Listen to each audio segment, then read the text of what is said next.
জিলাৰ 33 নং নুনাই সেৰফাং MCLA সমষ্টিৰ উদ্যোগত আৰু ৰাইজৰ সহযোগত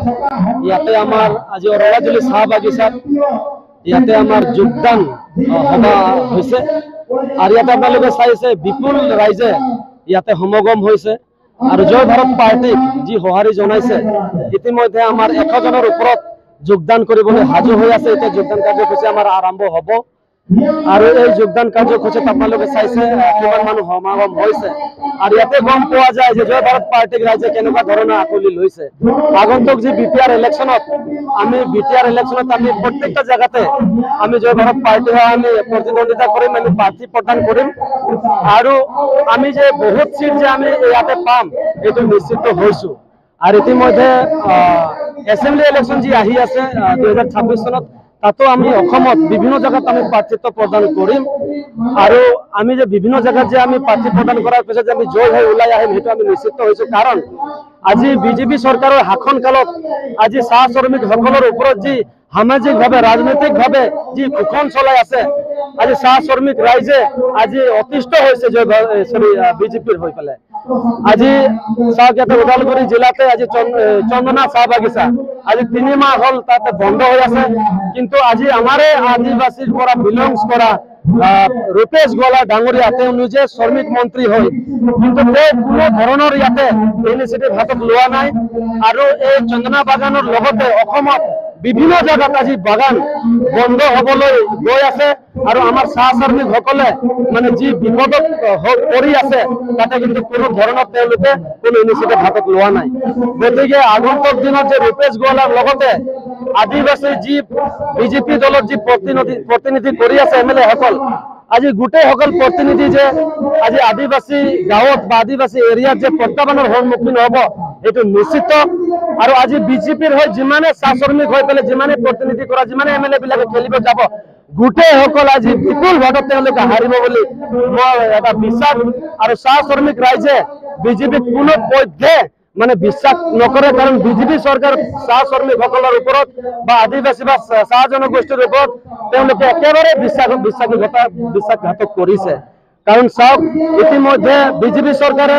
কিমান ধৰণৰ প্ৰতিশ্ৰুতি দিছিলে যে আদিবাসীসকলক জনজাতিকৰণ কৰি দিব বা মাটিৰ পাট্টা দিব বা চাহ শ্ৰমিকৰ যি দৈনিক মজুৰি বিজেপিৰ দিনত তেওঁলোকে 331 টকা বঢ়াই দিম বুলি কৈছিলে, কিন্তু আজিৰ তাৰিখলৈকে কোনো ধৰণৰ এইবিলাকৰ খবৰ নাই। আৰু তেওঁলোকে সৰু সৰু কাম যেনেকুৱা ৰাস্তাৰ কাম বা যেনেকুৱা অৰুণোদয় কাম সেইবিলাক লৈ পেলাই তেওঁলোকে ফাটা ঢোল আজি বজাই আছে। তেওঁলোকে টুটি ফালি ক'ব খুজি আছে যে আদিবাসী ৰাইজৰ আমি উন্নতি কৰি আছো, কিন্তু আদিবাসী ৰাইজে এতিয়া বুৰ্বক হৈ থকা নাই। আজি তেওঁলোকৰ যিখিনি নেকি সমস্যা যি নেকি অধিকাৰ এই অধিকাৰৰ পৰা যে বিজেপি চৰকাৰে বঞ্চিত কৰি ৰাখিছে আৰু এই প্ৰতিশ্ৰুতি দিয়াৰ পিছতো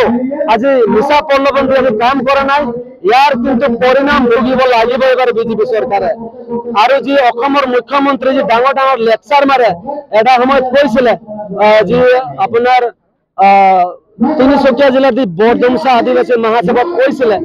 যে 90% আদিবাসীৰ জনজাতিকৰণৰ কাম আগবাঢ়িছিলে আৰু 10% বাকী আছে বুলি কৈছিলে।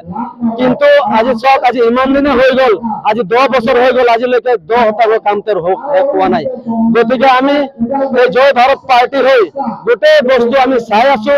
আৰু যি নিশা প্ৰলোভন দিয়া এই মুখ্যমন্ত্ৰীজনক আমি যে গৰিহণা দিছো বা প্ৰত্যাহ্বান জনাই আছো। আমি জয় ভাৰত পাৰ্টি হৈ আমি এই মুখ্যমন্ত্ৰী ডাঙৰীয়া এটা নাম ৰাখিছো দেৱলাল ফকৰ দাস ডক্টৰ হিমন্ত বিশ্ব শৰ্মা, এই নামটো আমি তেওঁক দিছো। কাৰণ তেওঁ যিমানে নিশা প্ৰলোভন দি পেলাই আদিবাসীসকলক ভোট বেংক হিচাপে ব্যৱহাৰ কৰি আছে, আগন্তুক দিনত ইয়াৰ পৰিমাণ যে ভুগিব লাগিব সেইটো কিন্তু নিশ্চিত। আজি আমাৰ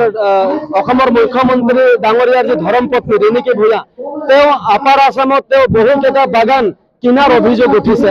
আৰু বাগানৰ যি সমস্যা এই সমস্যাত তেওঁলোকে মালিক পক্ষ হৈ তেওঁলোকে চাব খুজি আছে, কাৰণ তেওঁলোকে নিজে মালিক হৈ আছে। তো আজি যদি বাগানত ফেচিলিটি বঢ়ায় বাগানৰ হাজিৰা বঢ়ায় তেতিয়াহ'লে তেওঁলোকে ভাবে যে ৰিণিকী ভূঞা বা তেওঁৰ যিখিনি ফেমিলিৰ মানুহ ভাবে যে আমাৰ মালিক পক্ষৰ লছ হ'ব। গতিকে মালিক পক্ষত চাব যাই পেলাই আজি বাগানৰ যি জৰা জীৰ্ণ অৱস্থা, আজি বাগানত যি মানে লেবাৰৰ যি সমস্যা, এই সমস্যাবিলাক সমাধান কৰাৰ কাৰণে তেওঁলোকে কোনো ধৰণৰ প্ৰচেষ্টা হাতত লোৱা নাই। গতিকে সেইকাৰণে আমি ক'ব খুজি আছো, তেওঁলোকে যি মালিক হৈ পেলাই মালিক পক্ষ হৈহে তেওঁলোকে এই চাহ শ্ৰমিকসকলক তেওঁলোকে চাব বিচাৰি আছে।